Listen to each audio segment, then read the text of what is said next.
to explore different areas and be able to explore Serbia to a larger extent.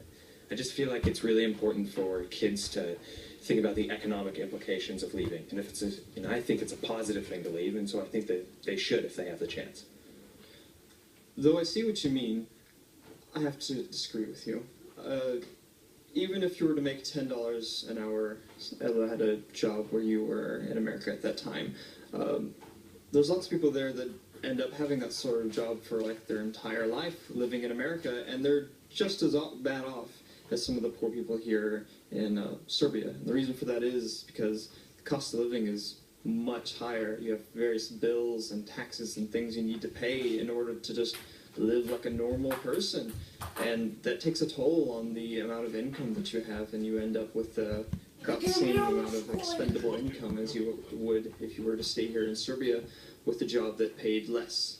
And $10 an hour, that's not even the minimum wage. It varies between states, but like my home state, it's $6.25, and that's not a whole lot to live on. I'm actually, when I go back to America, I'm going to be getting my own apartment, and I'm going to have to, luckily I will be having an apartment with somebody else, and that's pretty lucky for me, because some people might be coming over here and just trying to do it all on their own, and it's going to be difficult to find a job that takes you full time. It's going to be difficult to find a job that pays you more than just the minimum wage, especially with you just coming over from another country. Getting a flight to come to America is expensive. It's sort of an investment to be able to come here, then have these jobs or these education and stuff like that. And that's why I think you should really be focusing on the education aspect of coming to America and wanting to go to a place where you can get smarter and have a better job that way, not coming over here and just trying to get a job with no extra education whatsoever. I think Marco brought up a good point. Other places aren't perfect, and the cost of living is in fact higher, as you said. But I think that the experience and knowledge you gain from living or studying abroad really compensates for those factors. I've lived in several different countries myself, like Saudi Arabia, France, Germany, and now Serbia. And I think I've not only learned a lot cultural-wise, but also language-wise. For example, if my parents would have stayed in Germany, I don't think I would be able to speak English the way I can now. I think you get more open-minded if you live and study in different countries, and I think Karen mentioned this before, other countries might be a little more advanced than Serbia. So if you study abroad, you can maybe gain some knowledge that you wouldn't have got otherwise, and bring that knowledge back to your own country and help your own country to get more advanced that way. So I think if you have the means and the chance to go study or live abroad, I think you should really take it. Until a big change in the economy and the government does not occur, there is no chance that Serbia can compete with the normal country where the average income is considered normal. Nearly 3/4 of the population in Serbia work in black, meaning they do not have working contracts, meaning that this limits their standard of life. Because with no working contract, you get no help or benefits from the government. You get no medical insurance, and you get no benefits at all. So, why do they do this? Why do they not give contracts? The answer is the following: because they do not want to pay the taxes. And if taxes aren't paid, then of course there is a discrepancy in the government, right? Yes. So, who can blame them? Who can live with an average income of 300, 400 euros a month? Who can live with a pension of 250 euros a month? How much does a doctor earn in Germany over a year? We can say over 70,000 euros. How much does a specialist in Serbia earn in a year? 3,000 euros. That's a huge discrepancy.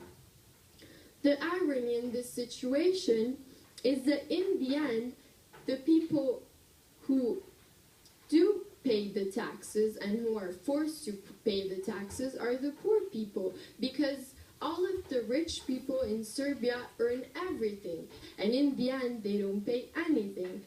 We have to consider the fact that exploring opportunities abroad is highly beneficial for each individual. Personally, I have moved around a lot, and this has shaped a diverse and international outlook, which I apply in everything that I do.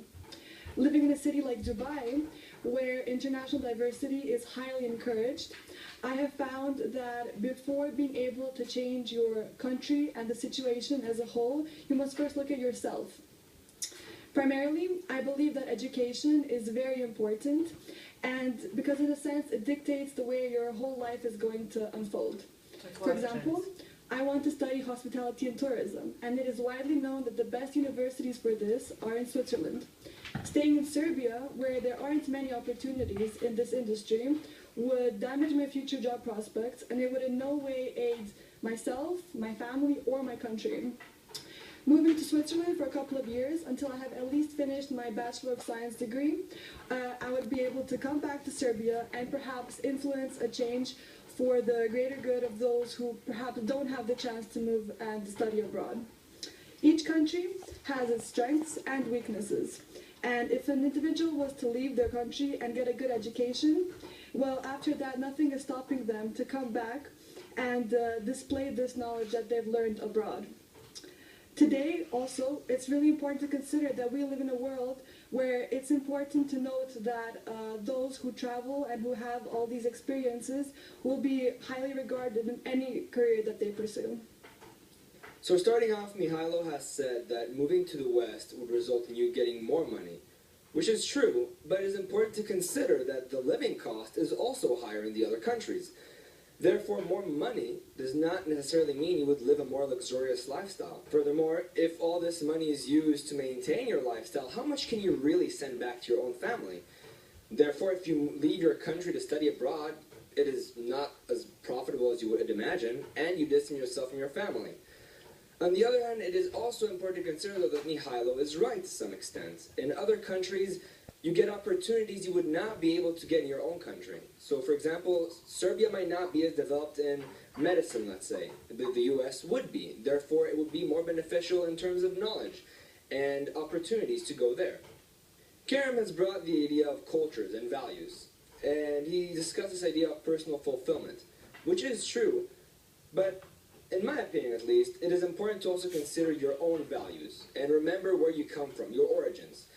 Because without thinking about those, then how will you help them strive and grow?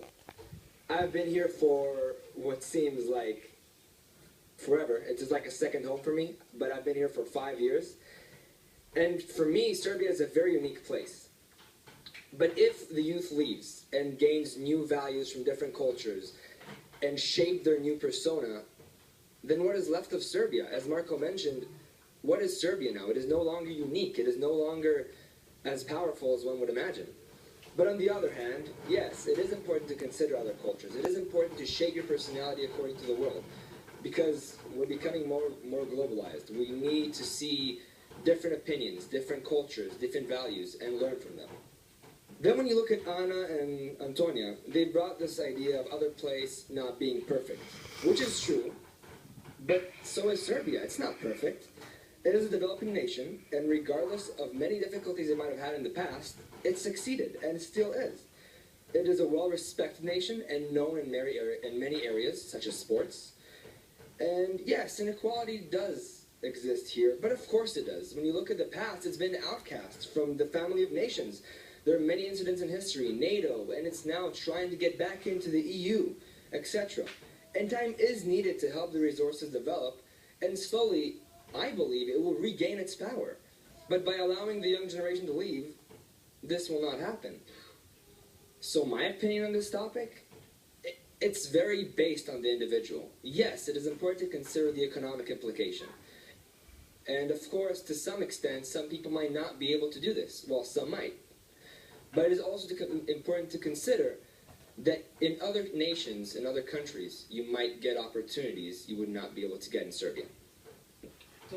Oni su već debatovali na ovu temu i govorili su koje su privilegije, šta je loše u tome kad bi se školovali u inostranstvu, ali ja bih vas pitala, po vašem mišljenju, da li treba provesti neko vreme u inostranstvu i koje su dobre i loše strane toga?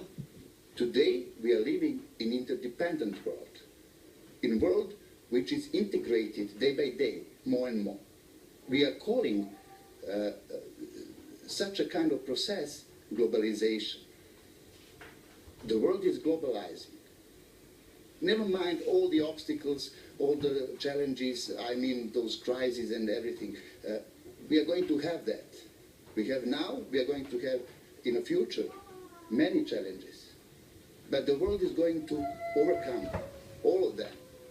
And we are going to the unification of the world. One day, maybe not in our lives, I believe it's going to be hard to see that the world is globalized in our life, but one day we are going to live in a planet like we are living in European Union, like we are going to live in European Union, without borders, with one currency. And that cultural shock we need to adopt to be more open for new cultural Is that a cultural shock good for us? We were in a position of some kind of self-isolation, you know. We were, previously, we were isolated by international community for some period of time. And later, we feel that not so comfortable when we see and have contacts with different nations. We feel that people might hate us or that we are going to have some kind of problem because they perceive Serbia in a different... But that is not true. People are good or bad. We see each other as a people with whom we can work, we can be friends, and so on, depending on the personal qualities. And if we are working on education, if we work on ourselves, then we are going to become better people.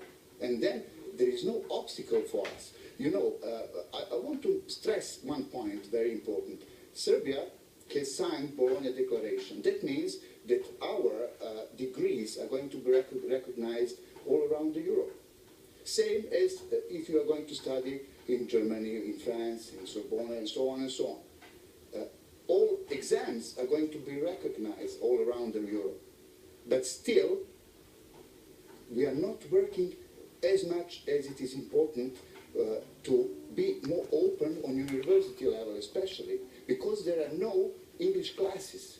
Right now we have started in our faculty English department, which is where students can come all around Europe, the world, and then they are going to be in a position to study in Serbia in English. But that's something which needs to be standard in our country, in every country. Because people should travel, should have new experience, culturally, educationally. They need to meet each other, to interconnect, to build networks. Because that is advantage in 21st century, in modern world. Thank you. I would ask student Balde. So, you came here to study. What is your experience? Can you tell me a short story about it? Where did you come from and why did you come here in Serbia to study? Moje ime je Balde Mamadou Boj. Dolazim iz Republike Gvineje, frankofone zemlje. Studiram management na fakultetu za poslovne studije I pravo. I have a parent who was here in the period of Tito. He gave me some information about your country, and I said myself, it is a good place maybe, but you know, before coming here, the big problem for me was